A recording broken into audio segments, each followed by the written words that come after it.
When I was a kid, I used to have these nightmares, these constant nightmares. I was plagued with nightmares when I was a kid.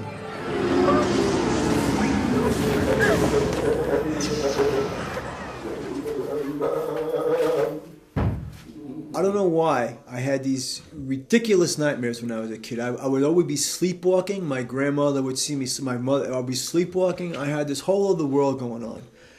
And it happens when you're young. It happens, it's not your personality. It happens when you're young. And you don't even know what you're doing.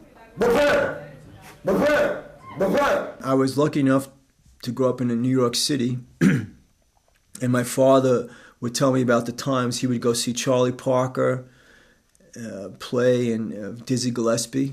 It was a fantastic inspiration. He was so inspired by the sound of the optimism that jazz gave everybody at that time. Jazz gave everybody this optimism in America.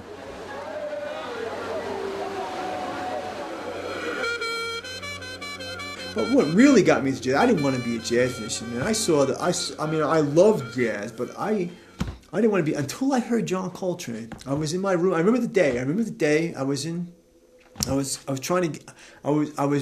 might have been my first year of college, I was just I went to Herbert Lehman College in New York City. I was majoring in music, and I listened to all music, but I never really heard it. And one day on WRVR, everybody knows WRVR in New York, I was listening and they played John Coltrane. And I listened to it, and it just it just took me. And I said, whoa. And from that moment on, I don't know what happened to me. I had to hear and play that music. When I was in high school going into college, I started to do this rhythm. It's a rhythm that definitely opens up doors for me.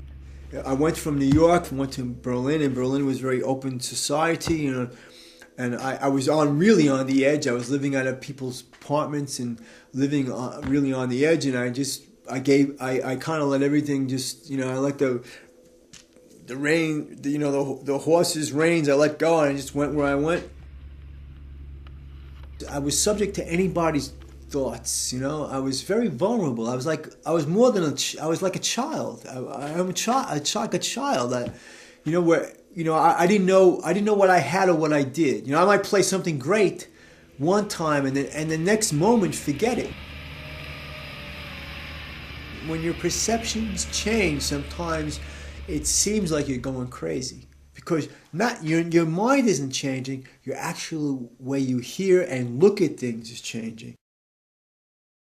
It's like sometimes when you're doing music, another being takes over.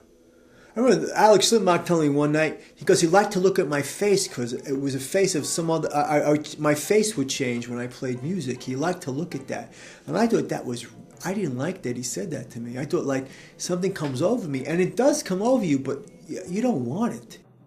It doesn't happen from consciousness. It happens from another level. And that's what scares the musician who is involved in it, that he's not used to that world coming upon him. But it doesn't happen from a personality. It doesn't happen because you want it. It just happens. And that's the scary part about it. You don't think about it. You just start to do something, which is scary to some people. Some people would never go into that world. Some people feel very, very afraid when they're doing something and they don't understand the reason behind it. But for some reason, I did that. And that's part of the improvisers' kind of reality, is that they delve into this kind of thing, this kind of occult or whatever, and I think all musicians somehow are part of it. Liebman says it's the voodoo of things, that we're all into this kind of other kind of altered life or altered experience because to play music.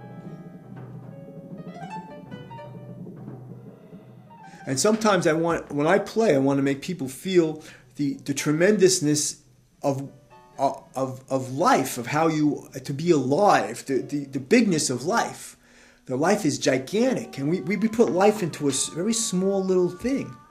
We're so afraid of life, we try to live in this little room. And sometimes it sounds like a calamity to some people to open up those doors to that little room. But sometimes that's what you need to make people see the bigness of life.